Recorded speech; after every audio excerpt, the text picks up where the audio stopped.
Welcome, everybody. Welcome to the program. My name is Mark Farzetta. This little thing we do here is called the Farzy Show, presented by MyBookie, mybookie.ag. Nice to have you along for the ride. I said it last night on Fighting's postgame on Jacob Media. I'll say it again. This isn't the show I wanted to do today. Woke up with a gut punch. Because I think, like most of you, the first thing I do when I wake up in the morning is I grab my phone and I look at my phone and see what's what. And of course, the first thing that comes up in my feed is like the recording of the center field camera at Truist Park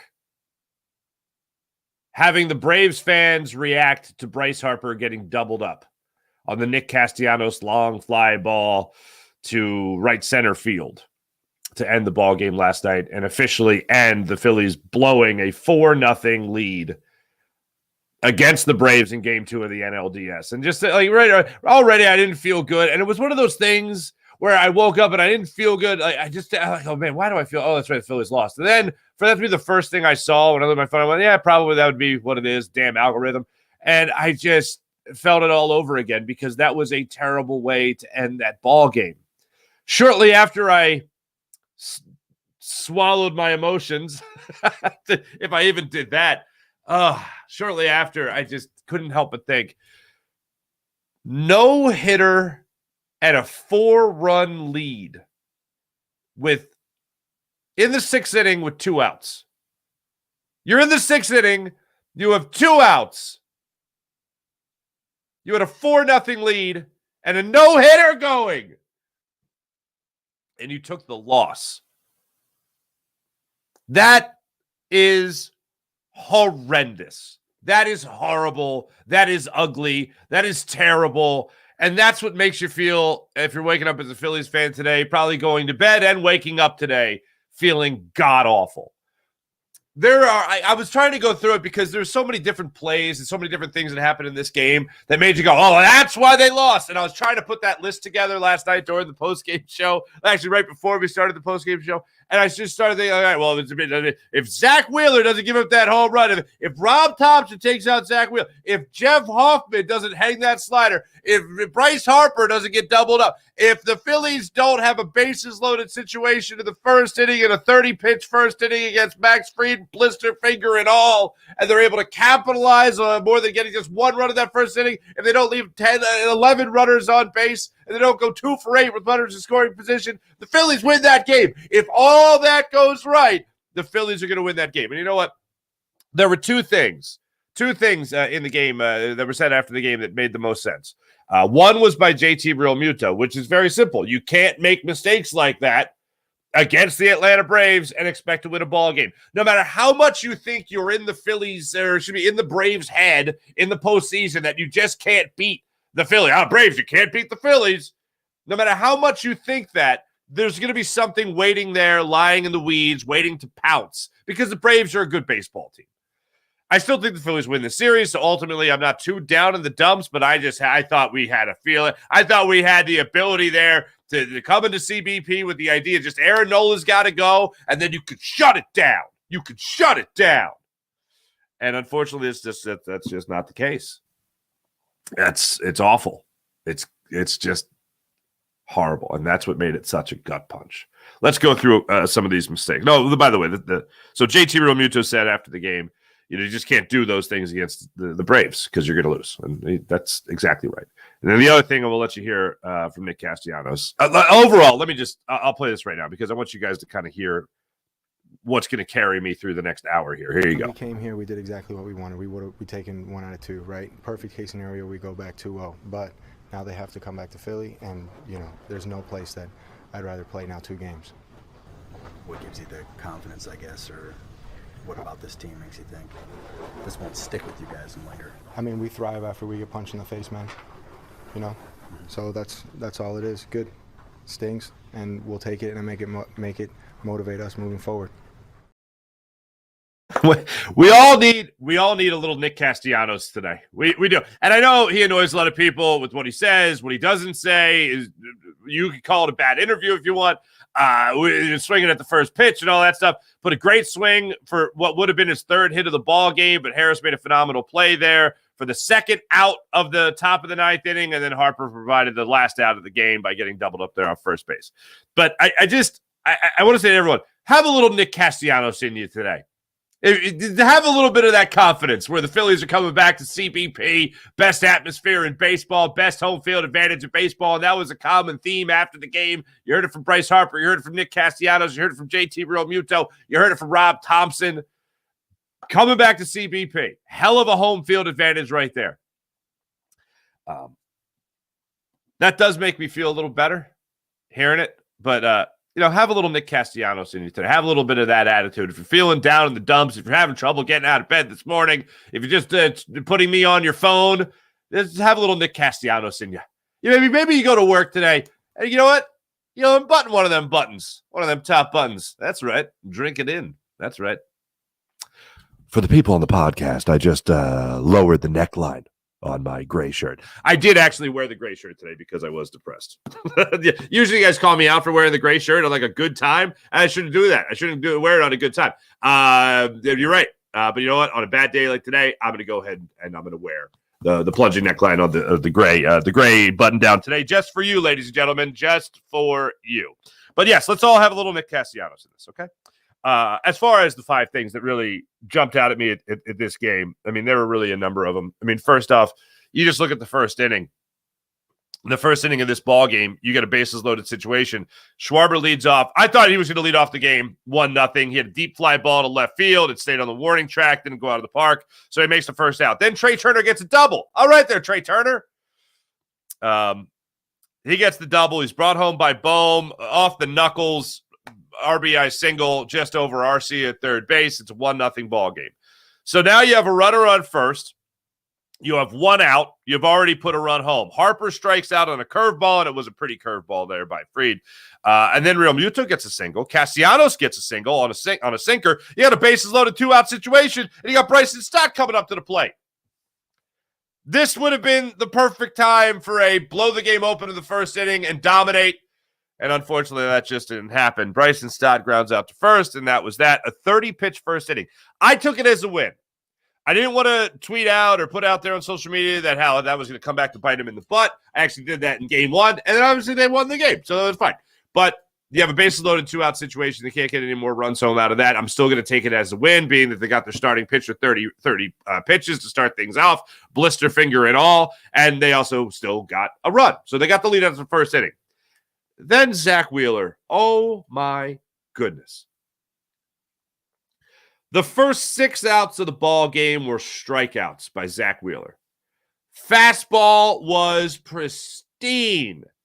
Zipping it in there. Life on the fastball. Rising fastball. Getting guys to swing and pitch. There was one pitch there. I think it was by Albies. Yeah, Albies. So he strikes out Acuna on the fastball away. Then he gets Albies to strike out on a high fastball. But during that at-bat, he got Albies to strike out on a ball that bounced at home plate. He was fishing. He was flailing. Couldn't have hit it with a 9-iron. Swings at that, gets him to strike out as well. And then Riley strikes out on the high heat as well. An 11-pitch first inning for Zach Wheeler. Going to the second inning, Phillies get a 1-out base runner, which was actually a common theme throughout this game. I think 3 times they brought home that base runner. 3 times they did not. So in this particular instance, Pache leads off with a strikeout on the curveball. Rojas works a walk. Then Schwarber, Turner, and Rojas aren't able to get anything going for the rest of that inning against Fried. Then you go into the bottom of the second inning. Olsen reaches on the first of what would be 2 errors by Trey Turner. Turner bobbles it. You get a first base run of the ball game. Then Ozuna strikes out. Darno strikes out. And Rosario strikes out. Rosario, the first 6 outs of the game for the Braves, 5 strikeouts on fastballs, 1 strikeout on a curveball by Zach Wheeler. It was all working for him. Turner makes that error, and I go, all right, hopefully it doesn't lead to anything. And Wheeler just strikes out the next 3 guys, excuse me. That was great.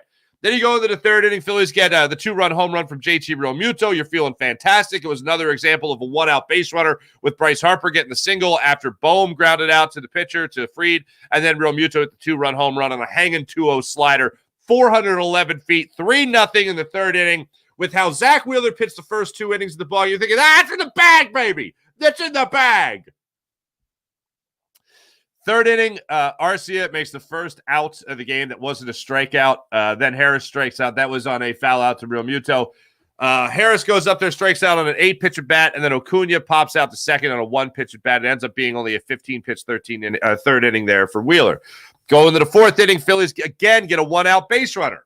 Rojas starts the inning off by popping out to second, and then Schwarber works a walk. Turner grounds into the 6-4 putout.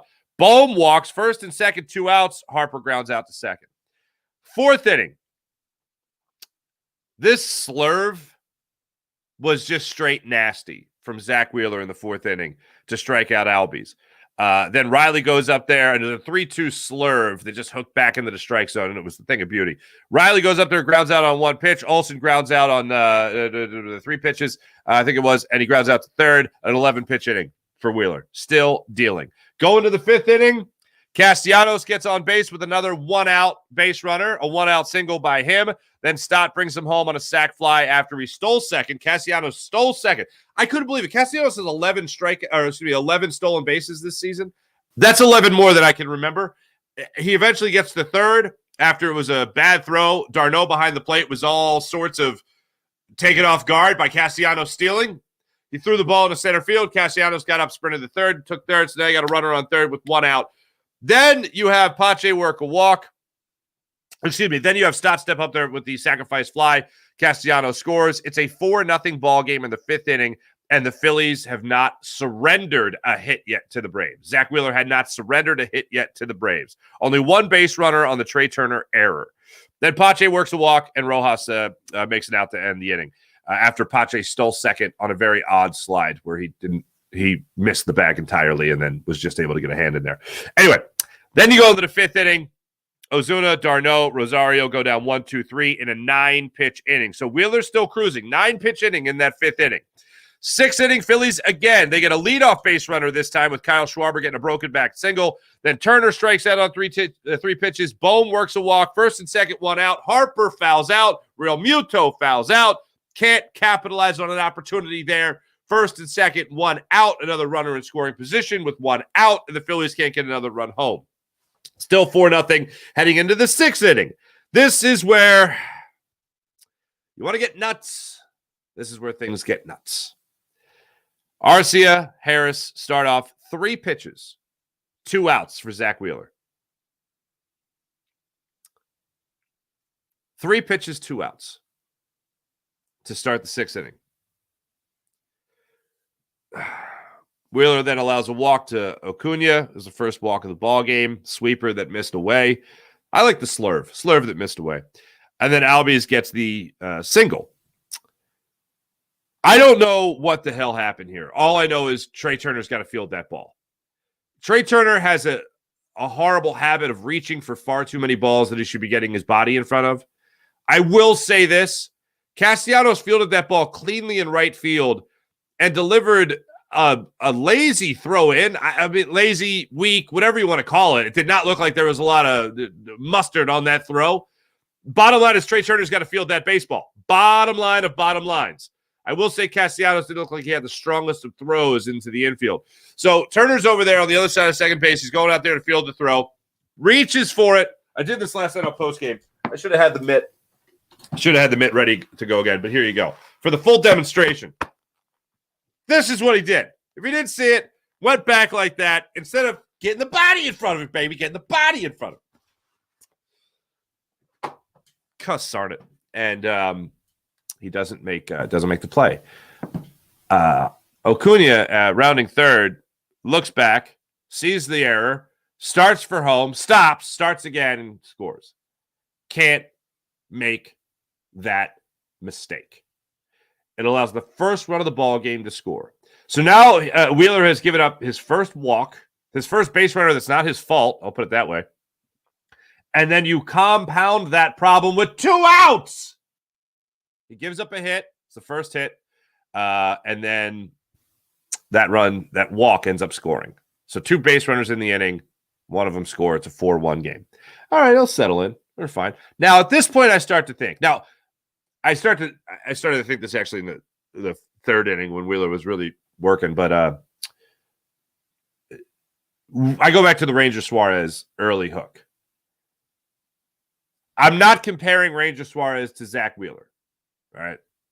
I'm going to have Zach Wheeler pitch over Ranger Suarez any day of the week. I end the discussion. So let's just get that out of the way. However, if the philosophy of the Phillies is to get ahead of the problem, then what the hell was Rob Thompson doing having Zach Wheeler come back out for the 7th inning? So he's got the no-hitter through 5 2/3. Then he allows a walk. Then he allows a hit. And then the run ends up scoring. He doesn't get charged for the run. But at the end of the 6th inning, it's a 4-1 ball game. Wheeler's pitch count was good. Still good. All right, fine.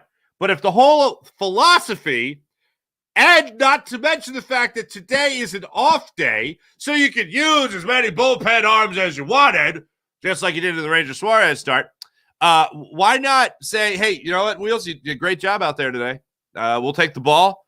We're going to go to the bullpen here. Maybe have Jeff Hoffman come in, and then maybe later have Jose Alvarado. It seemed like they used him rather early in this ball game, but they love their matchups, and rightfully so.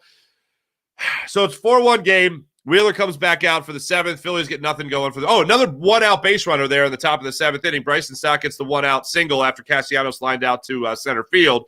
Marsh then goes up there and strikes out. Rojas goes up there and flies out to right field. So it's a 4-1 ball game heading into the bottom of the 7th inning. Olsen starts things off with a single. At that point, I'm like, maybe it's time. Maybe it's time to get him. So then he has he's got to face Ozuna, and he gets Ozuna to strike out on another slurve, his 10th strikeout of the game. They decide to let him keep going after the Olsen hit. Now, here's the thing: between the 6th and 7th inning, Zach Wheeler and Rob Thompson apparently had a conversation. They caught up in the dugout. Wheeler and Rob Thompson have a conversation. Rob Thompson, hey, how you feeling? Basically, he wanted him to pitch. And Zach Wheeler said, "Oh, I'm ready to pitch, man. Yeah, I'm good. I feel good. Everything's good. We're all good. Let's go."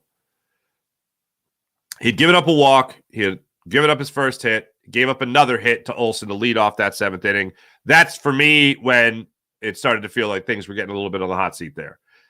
Then what also comes out after the game is that Wheeler told Thompson, "Yeah, I'm good, but have somebody ready."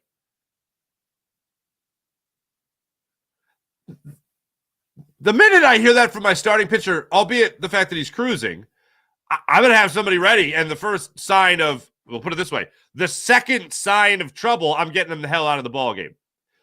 But he decides to go against the philosophy that he had with Ranger Suarez on the hill in game 1, saying, "Oh, well, I got a day off tomorrow, so I can use as many pitches as I want. Well, I'll just take Wheeler out here and try to get ahead of any problem." He doesn't do that, though. Rob Thompson decides not to do that. Instead, Rob Thompson decides to let it fly. Darno goes up there and got a slurve over the middle of the plate that he just belted 414 feet out. So you already had Olsen on. It's a 2-run home run for Darno, the former Phillies prospect. And now it's a 4-3 game. It's a 1-run game. They then take out Wheeler. They bring in Alvarado, who gets Pilar to strike out. By the way, that was a gorgeous pitch. A sinker on the inside corner, a thing of beauty. And then Arcia strikes out on a sinker as well. 4-3 going into the 8th inning. Phillies go down 1-2-3 in the top of the 8th. You go to the bottom of the 8th. Alvarado gets Harris to line out to center field. Then they bring in Hoffman. Hoffman walks Acuna. Gets Albies to ground out to first on a splitter. Acuna takes second. Austin Riley steps to the plate. I told you guys this yesterday and in postgame after game 1. Austin Riley has killed the Phillies this year. Of any team that Austin Riley has faced this year, he's at the most home runs against the Phillies. 5 home runs against the Phillies. As the season was going on, many times, as you're watching Acuna, as you're watching Albies, as you're watching all these guys, and guys like Matt Olson, Rake, and all that. The guy I feared was Riley. They just always felt like something was going to happen with Austin Riley at the plate. He seems to be the guy that was overlooked, a guy you want to get through to get to the other guys and all that stuff. But Austin Riley made you pay 5 times this year with 5 home runs, and there was going to be a moment that he was going to get you. And it was one of those things where I wasn't looking at the batting order when after Hoffman got Albies out, and I was like, oh, yeah, that's right. Hold on. Riley's coming up. Damn it.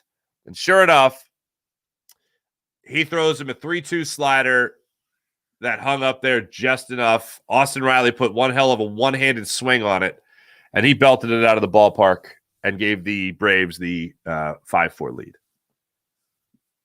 Just flipped the script on the Phillies just like that. After the game, Jeff Hoffman was asked about it. He said, yeah, he hung it up there a little bit. He didn't want to go with the high fastball, even though the Phillies had been having some success last night with the high fastball.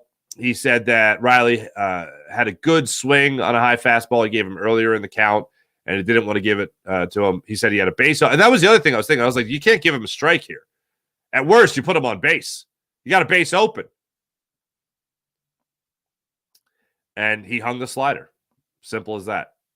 And Riley, tip your cap. Didn't have to go that far down to get it. The replay of him looking like he was coming out of the sand, trying to chip out of the sand there, swing out of the sand, made it look like it was a lot more drastic. But that ball hung up there, and he put a great swing on it, and it left the yard. Marsh was going back on it to the wall, and it made its way into the stands. 5-4 ball game in favor of the Braves. Phillies they bring in Soto to get out of it after that, and then the Phillies go into the 9th inning. Bryce Harper.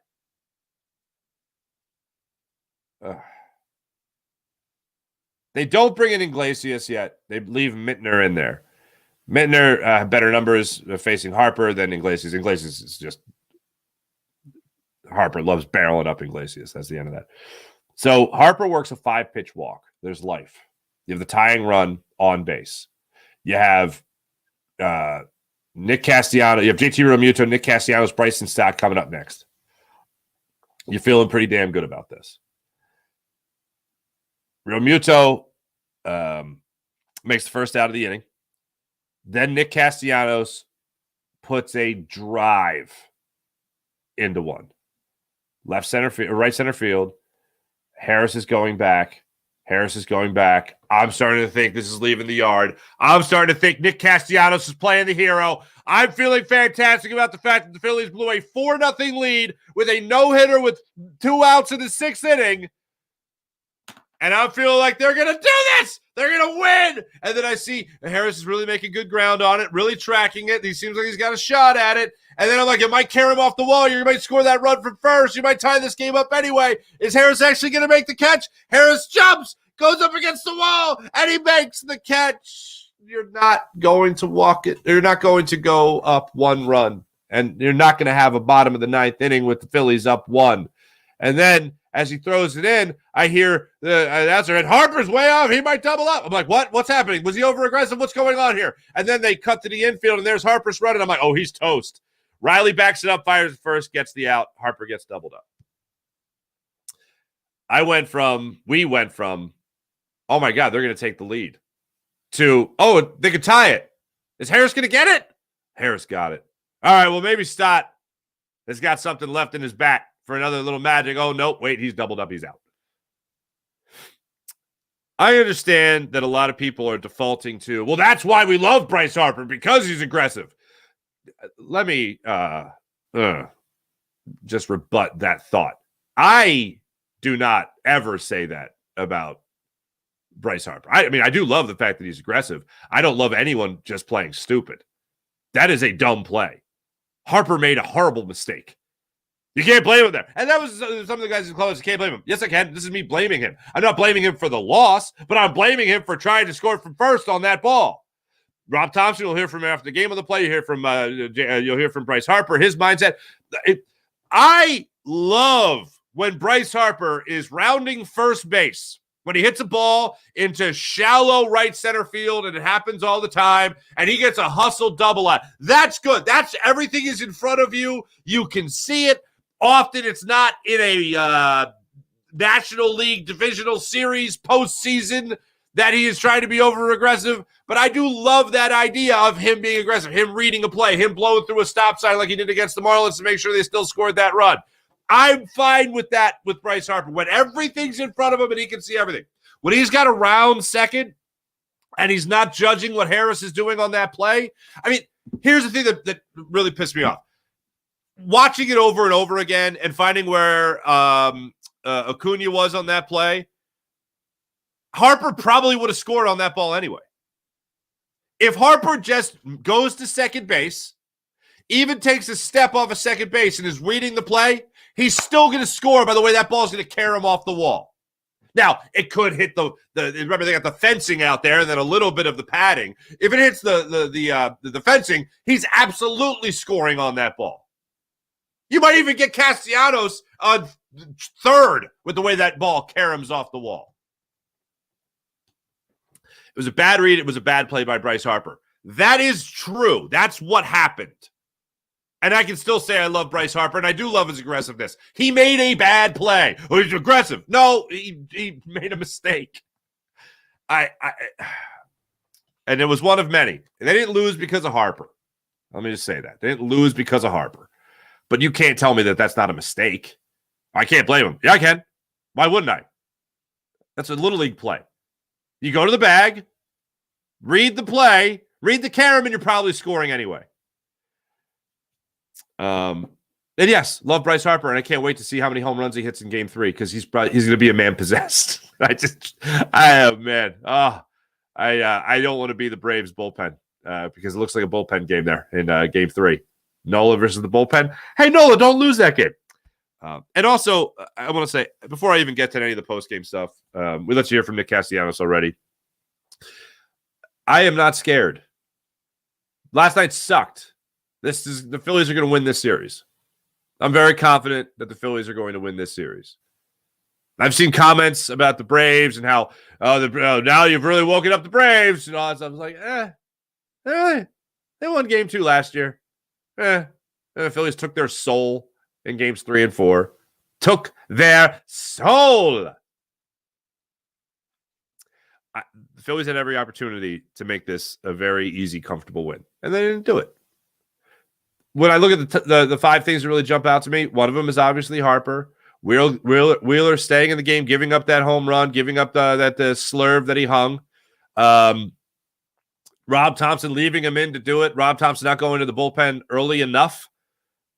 Way too early with Ranger, but it worked out. But hey, I'm talking about philosophy here. How come the philosophy wasn't applied in this game? Oh, no, I'm going to get ahead of the trouble. All right, would have been nice last night.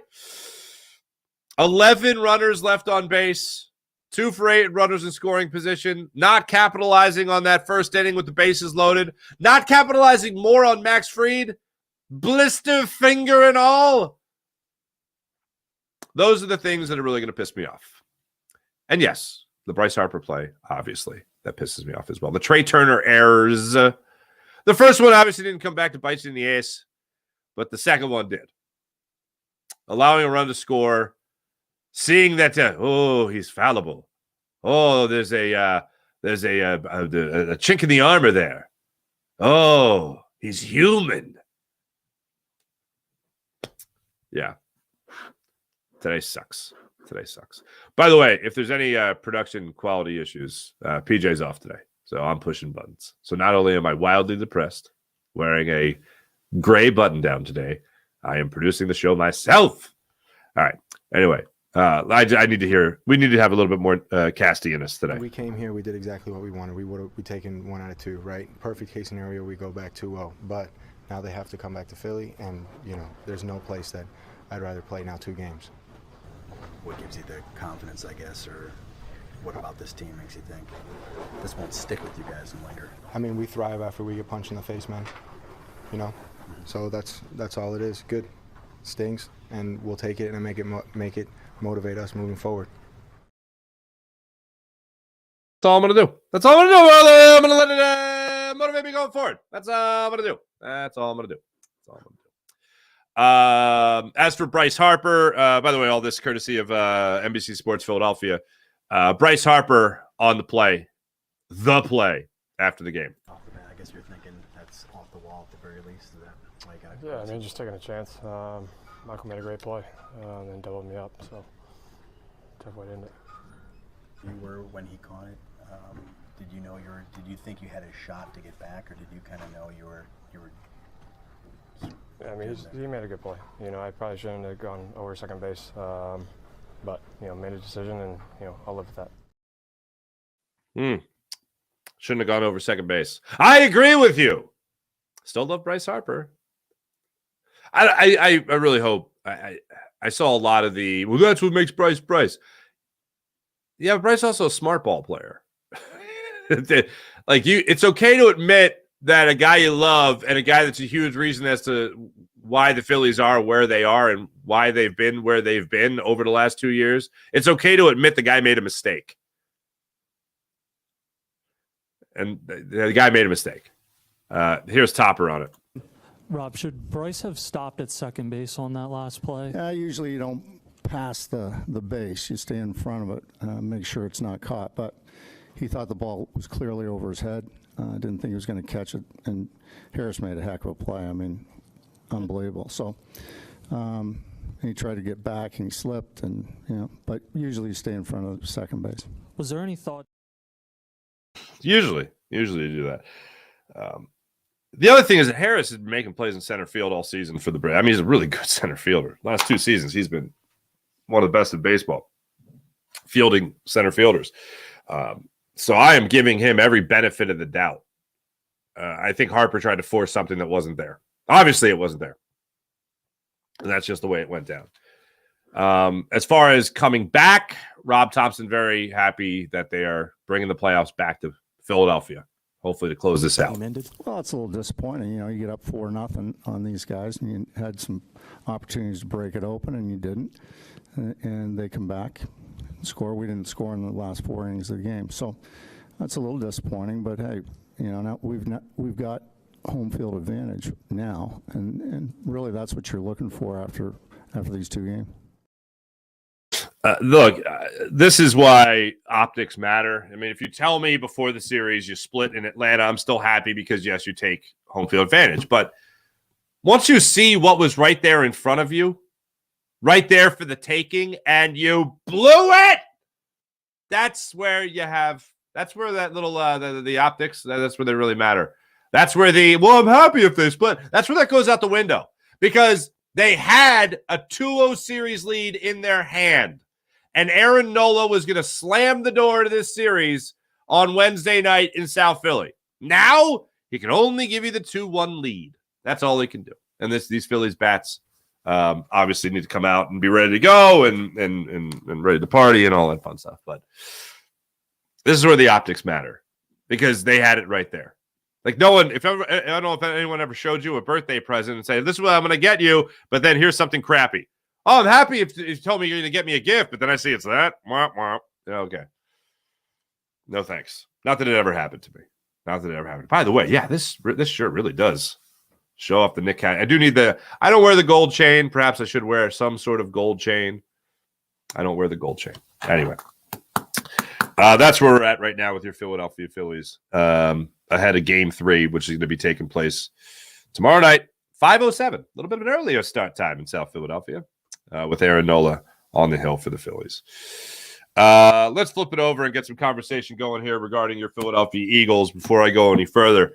A couple of things stuck out to me from Nick Sirianni's press conference. Well, first and foremost, I do want to talk about Jalen Carter because I just can't get over the beast of a human being that man is. And I just still can't get over that I have never seen.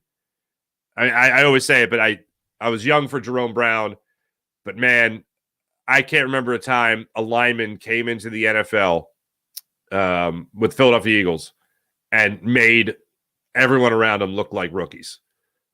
I can't remember a rookie coming in and be like, hey, everyone else is a toddler and I'm a grown-ass man. I'm going to be throwing people around. And that's exactly what Jalen Carter has done. And the fact that he did it in a game without Fletcher Cox is so ridiculously huge.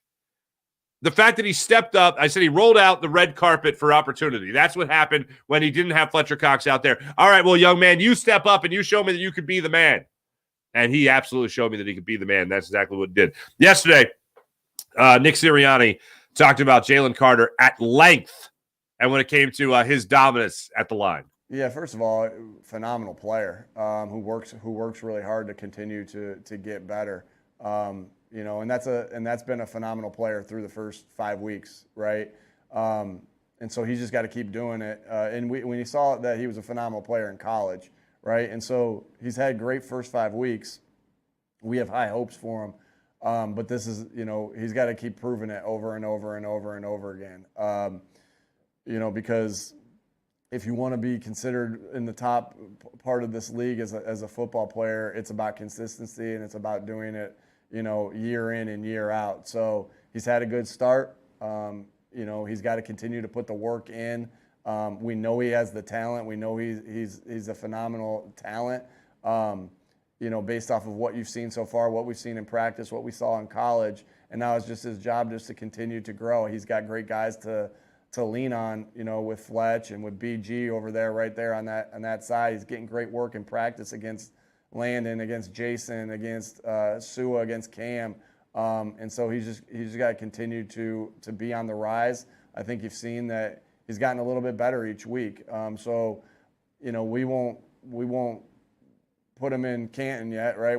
He's got to just keep going each and every day and getting better. And it's about consistency. He's got the ability to do it. He's just got to be consistent with it, and that's by working hard and growing each day. I'm here for all of that. I don't feel the need to even say we're not talking about Canton yet. Coach does, because I know he's afraid of other people running with it, but or at least aware that other people will run with it. Run with it. All right, run with it. Not with Canton, but just how good. I mean, anyone who has ever watched any semblance of a football game, even a highlight, you see a guy get off the line of scrimmage the way Jalen Carter gets off the line of scrimmage. You see a guy go out there and dominate the way that he was dominating. 2 tackles for loss, more pressures, 2 sacks, double teams. Did you see that double team near the goal line for the Rams? Forget what the down the distance was, but they double team Jalen Carter. Jalen Carter, one guy pushes him to the left, the other guy pushes to his right through to get the pressure. That's a man playing football, ladies and gentlemen. That's a man playing football. I am so ridiculously pumped up for Jalen Carter. Like, I was trying to think of analogies because we don't talk about defensive linemen, especially interior defensive linemen enough. But like, if you see a Sixers, top 5 pick, top 3 pick go out there and just start draining threes in a game, you see him, I don't know, block. Basically, Jalen Carter was the best defensive lineman in a game that had Aaron Donald in it.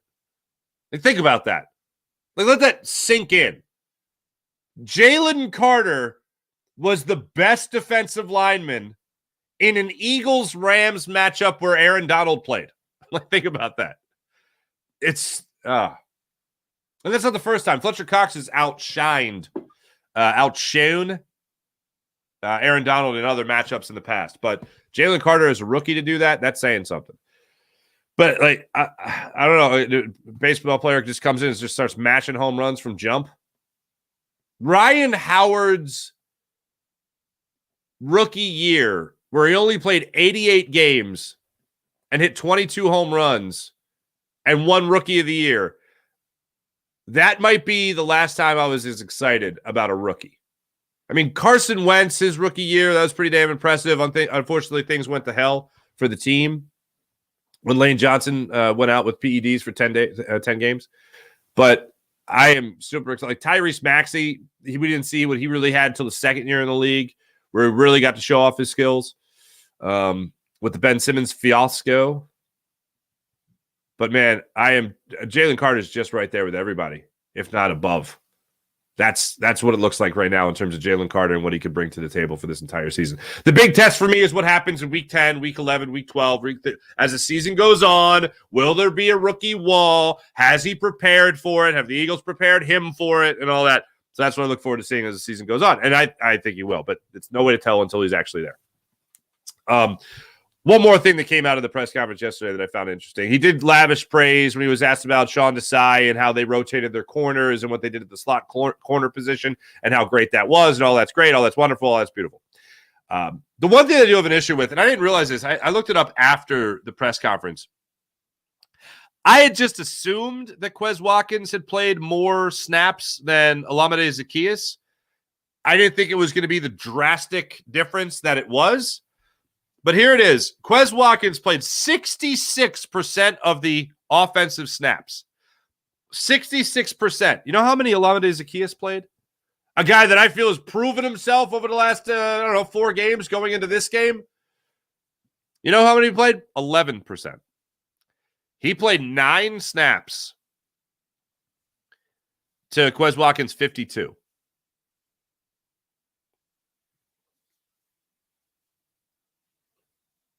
Nine to 52. Nick Sirianni was asked about it yesterday. I think it was Dave Zangaro, NBC Sports Philly, who put the question out there. And here is how Nick addressed it. Because I'll play this for you as someone who yesterday and during the game said, I'm good with Quez Watkins. I'm good. I'm good. As far as targets went, which is something that I do feel is important to also look at. Quez Watkins had 3 targets. Olamide Zaccheaus, not pictured. No targets. Wouldn't mind working him in every now and again. But if you're fed up with Quez Watkins like I am, here's why Nick Sirianni says he's still going Quez over Olamide Zaccheaus. That was our plan. OZ's done a nice job. He really has, and he does some things really well. And one thing with Quez is sometimes Quez's abilities aren't always shown. Like Quez got to share the ball with a lot of guys, right? And so you're not going to see like what Quez did in 2021. You might not see as much because we have AJ, we have Devontae, we have Dallas, we have DeAndre, right? All these different targets. But what is unknown about Quez? What can't ever show up on a stat sheet with Quez is his ability to stretch the field. His speed is real. And so there's a lot of things that happen where maybe it's a slant that AJ catches where Quez clears the middle, to make it a cleaner throw. So Quez's speed brings a real factor. And so we were comfortable with the way that looked. I'm still comfortable with the way that looked of our snap counts yesterday. That's a game-by-game decision. Again, very pleased with OZ and the things that he can do. And obviously, and like I said, Quez's speed is something that the defenses have to account for, and I'm sure glad we have him back, playing football. I am not in that same mindset. I am not in that same mindset even a little bit. One more time, let's hear from up. We have a special guest. Uh-oh. You want to say hi? Oh, hi, sweetheart. All right. You know what? You can help me out today because I'm not feeling so great about the Phillies. They lost after you went to bed last night. Ladies and gentlemen, Lil Toots. Manuel, say hello. Say hello. Hello. There we go. Thank you. All right. Are you sad to hear that the Phillies lost? Dude, did that give you allergies? The Phillies losing? See, it's not just me. I gave them to my daughter as well. Daddy. Oh, we lost the signal. We pushed a button. Hold on one second here. Let me see if I can fix this. Let's see if we can fix this. Hey, fixed it. Just like that. Wait, I'm 4. You're what? You are 4. You are.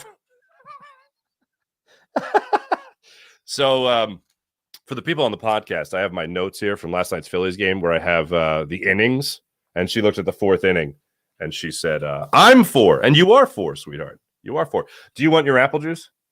Because it's in the fridge. Would you like to get it? No, you just want to stay here? Okay, that's fine. You just want to look at yourself in the monitor? Oh boy. Hey, do you want to try an Eagles chant real quick? We're working on the Eagles chant. Do you want to try an Eagles chant real quick? No? Okay, never mind.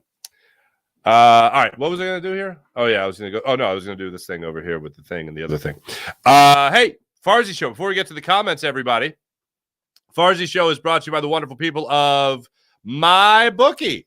Go to mybookie.ag. What's that? Try these. Okay. You can wear these. There we go. I don't have any more cuts to play, so you can wear them. Here, hold on. Push back. There we go. There we go. Oh, superstar. Look at, oh my goodness. Great. Yeah, you just stare at here. You know what? Here, I'll blow this up for now. And that way you can stare at yourself even more. How's that? Is that good? Yes. You narcissist. All right. Anyway. Do you think you look like daddy? No, I'm Yeah. not bigger yet. You're not bigger yet? Okay, fair enough. Let me tell you about mybookie.ag. Hello. Go to mybookie.ag, use promo code FARZY. Use promo code FARZY at mybookie.ag. You can see it down there in the scroll, up to $200 cash bonus. So take advantage of all they have to offer at mybookie.ag. Let's jump into the chat, ladies and gentlemen. That's the microphone. And I have a feeling you're going to get a lot of hellos, sweetheart. Now, because PJ, all right, we got to keep that over here, though. All right? Got to keep that right there. All right. I'll start it off right here. Hello. Sean Kilrain says, good morning to your daughter. Got to love these moments. I do love these moments. What is April? I remember April. Say hi, April.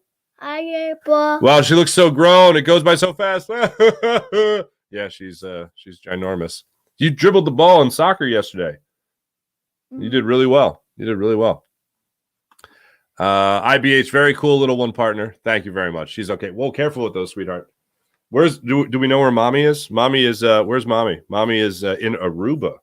Yeah. Mommy's on a little vacation. So I might have a co-host a little bit more often. April, good morning, sunshine. She says to you. T-Bro says, what's up, Lil Toots? T-Bro, Quez, yeah, Lil Toots. Quez, before you were right around the time you were born, that became your nickname. Quez's speed is great, but it's wasted if he can't catch. That's a good point. I agree with you on that. I'm going to go back to the top here. Sean Kilrain, good morning. Mike Fuji, Mark, Sean, everyone, good morning. Alvarado, I would have left Alvarado in. Turner's errors, too many men stranded on base, all those fine things. Mia Sanchez, loser's mentality is to settle for a split. That Atlanta lineup is not one to mess with. And what do we know? And what do we know? Up to Nola to put it at 2-1. I agree. Castellanos said it perfectly. I agree. Trey's 2 errors were bad, but you know what? They will prevail in the bank. I agree, Sean. Good morning, April. Good morning, Mike. I don't have a college degree. All I do is hit baseballs. That's Nick Castellanos. Uncle Travi. Uncle Travi? What about Uncle Travi? In the tradition. All right. Wait, Daddy, look, I buy that cup. Yes, that's your cup. Yes, it's still down here. I gotta bring that upstairs. Made me sad to see how many people in the chat last night said it was over. Where is the faith, people? April, I agree. You gotta have faith. Sean Kilrain, Wheeler was wheeling and dealing, no doubt. He absolutely was. What's up, Bush? What's up, everybody? What's up to you?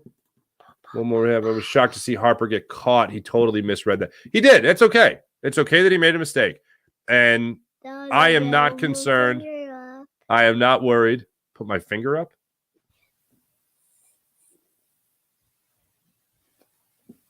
Is that good? All right. Everyone's keeping the faith. That's good. Thank you, IBH. Phillies are absolutely going to win. They won last night because the Phillies made errors. They were okay. You were upside down. Very good. No, I'm up again. Nikki, 3 buttons. 2 buttons, however you see it. It will. Something. I'm putting her button on a big thing, a red button. What language was that? What language did you just speak?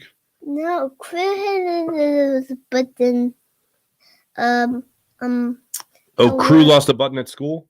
no, her head on a button. She hit her head on a button? Crew. Crew did? Crew's a nice kid. I like Crew's parents. They're nice people. Crew's a good kid. Crew's a good kid. I work with a guy who's an Atlanta fan. What are we saying here, Sean? We're going to go to an Atlanta fan. My response was just to laugh in his face, and he said nothing. I said that's nothing happening at Citizens Bank Park. Oh, the video of the video of just the sound. Yeah. Hope this is not NLDS 2002 Game 2 World Series. Oh yeah, NLDS 2011 World Series blowing a 4-0 lead. And we know how that ended. Momentum totally shifted so fast. Jeff, you're not wrong. I just have a lot more faith in this Phillies team. I just have a lot more faith in what this Phillies team has done over the last 2 years. And they always seem to lose game, but they lose game 2 and then they bounce back. That's been what they've done through the vast majority of it. Jalen Carter, modern day JB, says Mike Fuji. And Sean says Jalen Carter is the Jerome Brown 2.0. Doesn't get any better, and the future is bright for him with his style and technique. I agree. I agree on all counts, ladies and gentlemen.